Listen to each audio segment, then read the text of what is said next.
Je poursuis toujours la même idée. C'est-à-dire, comment les humains qui ne peuvent pas trouver de solution concrète à des problèmes auxquels ils sont confrontés, comment ils peuvent utiliser des solutions symboliques qui les aident à supporter cette situation-là. 1973, je crois, le Sahel, comme périodiquement, a connu une grande sécheresse. Et le centre du Nigeria où j'étais est à la frontière des grandes savanes hyper sèches où les nomades cherchent à faire paître leur bétail. Et c'était la catastrophe. Parce que quand les pluies arrivent, c'est le début des mariages. Les jeunes hommes vont faire les labors. Et évidemment, on attend la prochaine récolte. Et dès les premières récoltes, on fabrique de la bière, puis on prend un coup, puis c'est la saison des rituels qui commence. Mais là, l'eau n'arrivait pas, la pluie n'arrivait pas. Alors, ils ont un rituel de pluie pour faire descendre la pluie. Le rituel de pluie n'est pas très compliqué. On s'habille dans nos habits de chasse, armes, chevaux, etc.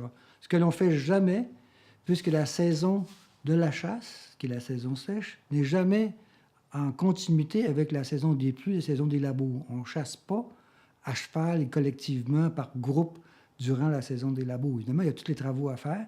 On peut faire de la petite chasse individuelle si on a le temps, en plus de s'occuper de ses terres, mais sinon, il n'y a pas ça. Alors là, leur rituel consiste à aller sur la terre, que le Mogadji contrôle lui-même et un autre. C'est une terre qui est un peu une terre sacrée, dans un sens. C'est une terre qui est réservée, en gros, pour ça. On va sur cette terre-là, habillés en chasseurs et en guerriers. Là, ils font courir les chevaux en criant et en provoquant Dieu de venir effacer leurs traces. Le Dieu, il s'appelle Barret, ça veut dire la pluie. Donc, on provoque Dieu, la pluie, de venir effacer nos traces. On essaie de le provoquer pour qu'il fasse pleuvoir. Ça n'a pas marché. Ça marche parfois. Il y a une pluie quelques jours après. Le hasard fait que souvent, les rituels sont bien arrimés avec... tu es en saison des pluies, la pluie n'est pas arrivée, bon, ça peut tomber demain ou dans une semaine. Il n'y a rien qui se passe. Là, il y a un grand débat qui se fait autour de la Terre. Puis tu as tous les chefs de clan qui sont réunis autour. Et Jean-Jacques est là, avec son vélo, son gros magnétophone, qui regarde ça, puis qui a le magnétophone dans la main, puis qui veut voir, qui veut tout observer ça. Tout à coup, il y en a un qui se lève, puis qui me pointe, comme ça, un vieux. Et il dit, moi, je n'ai pas compris exactement. J'ai compris un petit bout, mais après ça, on va l'expliquer. C'est à cause de lui qu'il n'y a pas de pluie. En fait, Dieu n'avait pas répondu. On va accuser l'anthropologue d'être responsable. En réalité, je n'étais qu'un pion symbolique dans un débat beaucoup plus vaste. Le débat étant l'acculturation. L'acculturation, c'était la pression musulmane. Le chef administratif qui, pour avoir des promotions dans l'administration du nord du Nigeria, s'était converti à l'islam. Des populations autour se convertissaient à l'islam. Et donc, le pouvoir de ces chefs-là est en train de s'effriter. Et pour eux, la cause principale de la sécheresse, c'était ça. C'est l'acculturation. Moi, je n'étais qu'un pion dans ce débat-là. Alors, c'est ça qui m'a fait... J'ai trouvé ça très, très intéressant de voir non seulement mon rôle de pion symbolique, mais encore une fois, comment une contradiction insoluble peut faire l'objet d'un travail symbolique. Et on a pu passer à la semaine suivante. Puis la semaine suivante, il y a eu de la pluie. Il y a des gens qui ont dit que c'est à cause du rituel. Il y a des gens qui ont dit parce que je n'étais plus invité dans ces rituels-là. D'autres ont dit non, c'est normal. En tout cas, il y a eu tous les débats. Mais c'est toujours la même histoire. C'est comme un autre sujet sur lequel j'ai fait un petit travail, c'est la dérision des pouvoirs. Normalement, dans l'univers anthropologique, les masques sont utilisés par les gens au pouvoir pour effrayer et dominer les autres. c'est un instrument d'hégémonie, le masque. Souvent, c'est les plus âgés qui ont des masques, qui contrôlent le masque. Et là, je tombe sur un rituel que les Abyssis avaient peut-être constitué, importé un bout puis bricolé avec d'autres choses. C'est un rituel où c'est des jeunes hommes qui portent le masque. Un dodo, c'est un habit complet, fait avec de l'herbe, une tête en bois, et qui danse, et qui fait des gestes assez violents. Et ils font venir les femmes. Et c'est devant les femmes qu'ils se manifestent. Et ça, ils se manifestent surtout pour les empêcher de partir chez l'autre mari, au moment où la saison change, pour les effrayer. Mais qui sont les gens de l'autre côté qui veulent que les filles partent chez le deuxième ou le troisième mari? C'est le père qui est endetté avec un autre, c'est l'homme de l'autre famille qui veut avoir sa part des prestations. Donc, les hommes plus âgés essaient de maîtriser la circulation des femmes et les jeunes utilisent des masques, à l'inverse de ce qui se fait d'habitude. Donc, c'est quelque chose d'assez inédit là, dans la littérature africaine. C'est des jeunes qui tentent de contrer par le masque le pouvoir des aînés dans la dynamique des générations à l'intérieur de la société. Mais j'ai des femmes, pour faire l'analyse de la polyandrie, j'ai interviewé un quota de femmes, j'avais fait la démographie, tant de femmes par clan, par sous-clan, j'avais un bon échantillon, j'en ai interviewé beaucoup de femmes. C'était la base de ma deuxième étape de ma thèse de doctorat, là. C'est avoir le point de vue des femmes là-dessus, puis les statistiques, puis les choses de base du doctorat. Mais il y en a qui m'ont dit, écoute, on n'est pas dupes. On sait que le gars qui est dans le masque, c'est monsieur un tel ou c'est mon mari. Comment ça, tu sais ça? Mais regarde, le mien, il s'est fait mal aux pieds, il boite. Regarde, le danseur boite. Avec les femmes, jouaient le jeu, tout en sachant fort bien que ça ne donnait rien, parce qu'ils allaient partir chez l'autre mari s'il avait à partir, que ça ne changerait rien du tout, mais ça permettait aux hommes de s'affirmer. Alors, il y a un certain nombre de travaux qui ont été faits à partir de la notion d'antagonisme sexuel. C'est-à-dire comment la catégorie homme et la catégorie femme luttent l'une contre l'autre par l'intermédiaire de manifestations symboliques. Comme ça, c'en est une, clairement. Mais il y a aussi les rituels de possession. Et ça, j'en ai vu une vingtaine, c'est quand même beaucoup.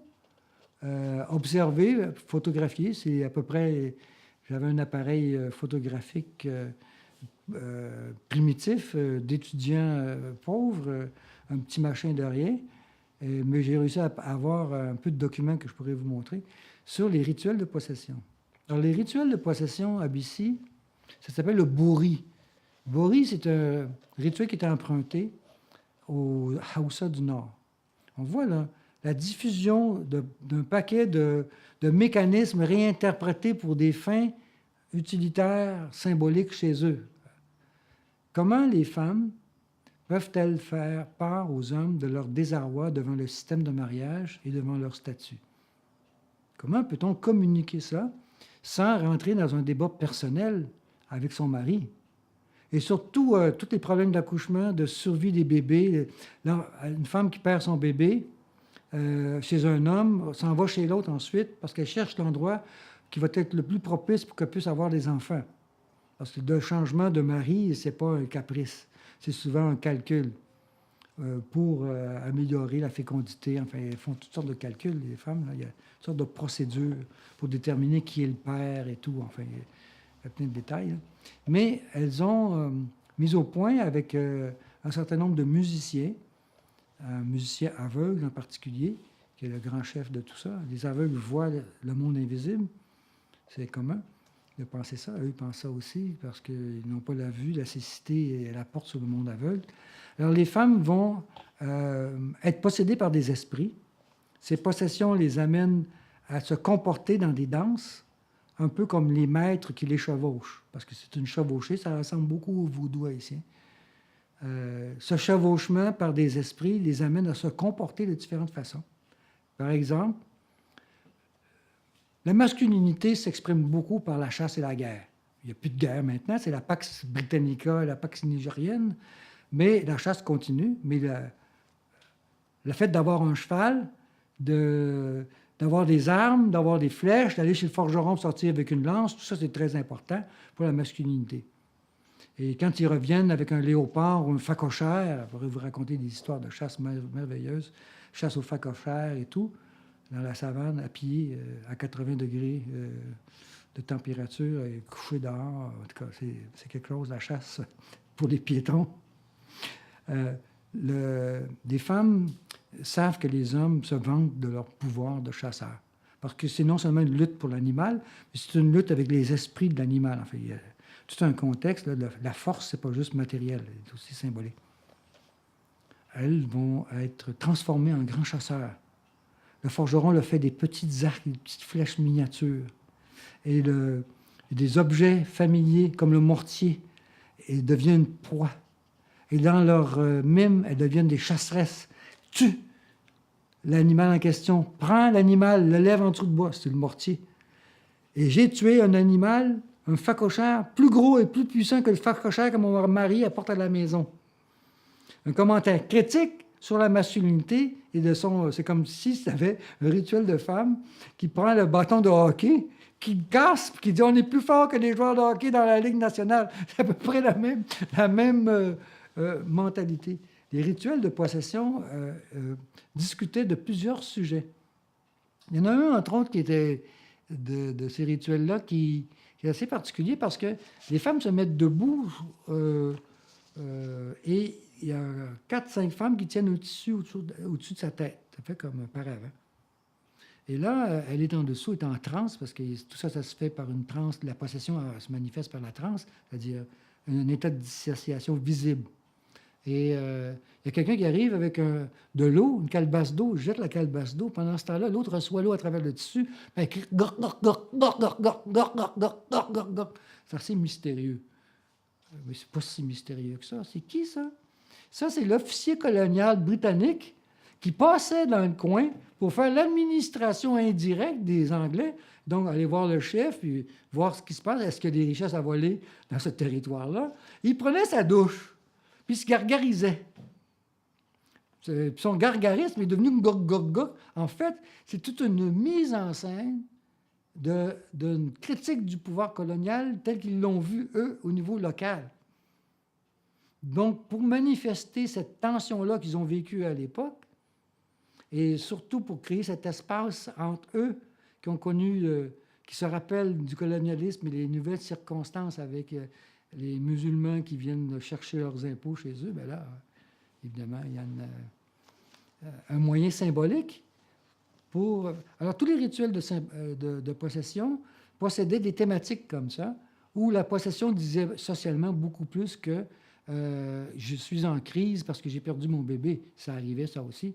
Mais beaucoup de ces rituels-là étaient aussi des commentaires sociaux et surtout manifestaient l'antagonisme sexuel. Les Haoussa du Nord, j'en parle un petit peu, j'étais sur place lorsqu'il y a eu une grande expédition d'une trentaine de personnes à cheval qui sont arrivées par un sentier du nord du Nigeria. C'était des représentants de l'émir. Ils arrivaient de Kaduna, à quelques centaines de kilomètres, faisaient le tour des tribus. Alors, tu avais l'émir avec sa grande robe blanche, son turban. Il faut voir comment sont habillés les gens du pouvoir de l'émir. C'est des costumes, le costume du guerrier rouge et vert, le costume du serviteur. Ils sont extrêmement... disons que la société Haoussa, quand les Anglais sont arrivés, ils ont tombé sur le derrière parce qu'il y avait une bureaucratie fonctionnelle déjà en place. Ils avaient des textes musulmans anciens, ils avaient un droit, ils n'ont rien pu faire, ils n'ont jamais remplacé cela. C'est eux autres qui sont au pouvoir aujourd'hui encore, qui ont modernisé tout ça. Ils administraient les petites populations du fond de l'Empire. Je les ai vus quand ils sont arrivés. Et le représentant de l'émir qui était là, on l'appelait l'émir aussi, mais ce n'était pas l'émir, c'était juste un représentant. La première chose qu'il a fait, il m'a fait venir. Quand il est arrivé, ils sont assis sous un arbre, et puis tout ça, tu avais tous les chevaux. Puis c'était pas des chevaux abissés. Les chevaux abissés, c'est des petits chevaux qu'on monte sans selle, avec une corde autour de la gueule. Tu montes dessus, puis tu tires de même, puis c'est des petits chevaux très, très rustique pour aller passer dans les buissons épineux, puis ce que tu veux. Eux, c'était des chevaux arabes ou des croisements de chevaux arabes, de chevaux britanniques. C'était des chevaux d'une élégance, d'une beauté incroyable. Et là, il me fait venir, il me fait asseoir à côté de lui. Et il me donne la main. Là, il fait venir les chefs de clan, s'assoient devant. Moi, je sais pas, je suis craintif, là. Je suis assis là, puis il me tient la main. Là, il parle au chef de clan. Il parle au chef administratif, je comprends rien. J'avais appris le Haoussa avant de partir, mais c'était loin. OK. Fait que tout ça, c'était une mise en scène pour leur dire, ton blanc, votre blanc, c'est le mien aussi, là. Demain matin, je peux le mettre dehors quand je veux. OK? Donc, vous n'avez rien. Mais vous allez payer vos impôts. Puis là, je fais le recensement de ce que vous avez comme chevaux, de ce que vous avez comme ceci, puis ça va vous coûter tant. C'était ça, percepteur d'impôts qui arrivait avec moi, subalterne bien identifié. Alors ça arrête, ça. Puis je m'approche des chevaux de l'émir, puis tout ça. Il vient à côté de moi, il envoie quelqu'un. Il dit, « Ah, as-tu déjà monté sur un cheval, toi? » On va dire, espèce de connard, tu connais pas ça, hein? Tu connais pas l'équitation? J'avais pas peur. Je dis, non, mais j'aimerais bien. L'émir, il dit, fais-lui faire un tour sur mon cheval. Je monte là-dessus. Grand cheval blanc, mais avec les éperons incorporés aux étriers. Le cheval a un mort. Le mort, il y a une pointe qui rentre en dessous de la langue. Pas question de déconner. Ça, je découvre ça sur place. Je monte sur le cheval, il se raidit tout de suite. L'autre me promène, il me traîne avec sa courroie. Et le cheval se laisse faire. Je tire sur la reine, il tourne comme ça. Il me suit partout, comme un chien docile. Alors, je dis au gars, donne-moi la courroie, je pars avec le cheval. Là, je fais le tour de la tribu. Full speed, aucune crainte. Tu sais, je fais comme ça, le cheval, il va là. Vraiment, c'était comme impensable de voir un cheval aussi docile que ça. Je comprends. Les éperons, et puis le mort pointu, c'est interdit, ça. Le mort pointu sous la langue, lui, il a peur de se faire tuer, là. Donc, tu le domines, même s'il ne te connaît pas. Mais là, je passe dans les hameaux. Les autres partent à cheval pour courir après moi, me faire revenir parce qu'ils ne voulaient pas ça. Alors, je passe dans les hameaux, puis les gens disent « Je suis allé fou, je suis allé fou, je suis allé fou! » Ils sortaient dehors. « Je suis allé fou, je suis allé fou! » Alors là, je suis revenu. Le cheval était un petit peu en sueur. Il était fâché, le bonhomme, mais ça ne fait rien. Pas de problème, je descends de là. Le lendemain, j'arrive avec mon vélo dans un hameau. Alors là, j'étais ami avec tous les hommes partout, parce que j'avais démontré ma capacité de monter un cheval, puis surtout un cheval Haoussa Pearl comme ça. C'était un coup de maître politique, de communication politique, de faire ce truc-là avec le cheval, ce qui m'a ouvert plein de portes. Je pourrais dire que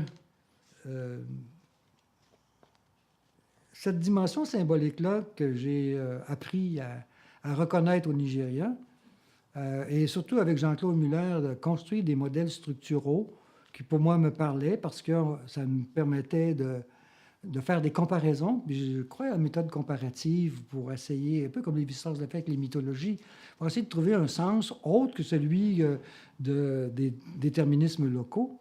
Et je me suis demandé si cette technique-là ne pourrait pas me servir quand je serai professeur en Guyane.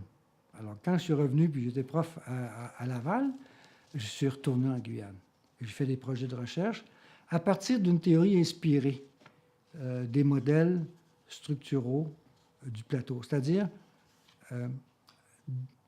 en Guyane, le problème, c'est qu'ils sont sur un axe, ils se pensaient, ça change maintenant, j'ai contribué un petit peu à ce changement-là, mais je ne suis pas le seul, toute la pensée guyanaise était sur un axe acculturation, assimilation. Ce sont les créoles, l'école est française, nos ancêtres sont des Gaulois. La pression assimilatrice depuis l'origine de la colonie jusqu'à aujourd'hui était considérable. Les Guyanais sont très assimilés, les Guyanais créoles, parlent français, etc. Mais se battre pour conserver une part de leur culture créole. Et eux parlent de créolisation quand c'est le mouvement inverse. C'est-à-dire que l'assimilation à la France, ils ne veulent pas ça, mais ils en ont besoin, puis ils ne peuvent pas survivre sans maîtriser les instruments culturels, linguistiques français. Ils sont français. C'est un département français. Mais en même temps, ils se battent pour maintenir et revenir à une créolisation enrichissante sur le plan littéraire, sauver leur conte, le folklore, mais pas seulement ça aussi. Réfléchir sur le métissage culturel. Et il se trouve que mes retours en Guyane se sont présentés avec, durant la période de la découverte du métissage culturel. C'était devenu très populaire. Les gens appelaient à l'université, pour la radio appelait, la télévision, avez-vous quelqu'un qui peut nous parler du métissage culturel? C'était tellement à la mode, tout le monde veut savoir c'était quoi. Mais en Guyane, on était rendu dans une proposition assez complexe. C'est quoi qui se passe ici? Est-ce qu'il y a métissage culturel? Est-ce que c'est la créolisation contre l'assimilation? Alors, je me suis demandé si cet axe-là, assimilation, créolisation, je ne pouvais pas la dépasser. Puisque moi, j'avais étudié une minorité, les Javanais. N'étant ni français ni créole, ils ont essayé de puiser aux deux sources. Qu'est-ce qu'ils ont fabriqué finalement? C'est une troisième voie, un troisième pôle. Et je me suis demandé si je ne pouvais pas vérifier si d'autres communautés faisaient une transaction avec cet axe-là. Et là, j'ai découvert qu'il y avait des discours variés selon des triades. Et ça, les triades, j'ai volé ça à Pierre Maranda. Parce que Pierre Maranda avait inventé un petit logiciel, et j'ai des étudiants qui ont travaillé avec moi sur les triades de Pierre Maranda, homme, femme, serpent. En faisant jouer les trois, on trouvait le sens, on faisait raconter des histoires, des tests d'association narrative, des tests d'association linguistique. Et donc, on pouvait à ce moment-là trouver un peu les probabilités pour que telle idée soit associée à telle autre idée. Pierre peut vous expliquer ça beaucoup mieux que moi. Mais moi, j'ai voulu faire la même chose sans les sexes homme, femme, serpent. J'ai voulu faire avec des triades d'ethnie, des discours amérindiens, créoles, français, et ainsi de suite. Puis tout en faisant de l'ethnographie dans chacune des communautés qui m'étaient accessibles.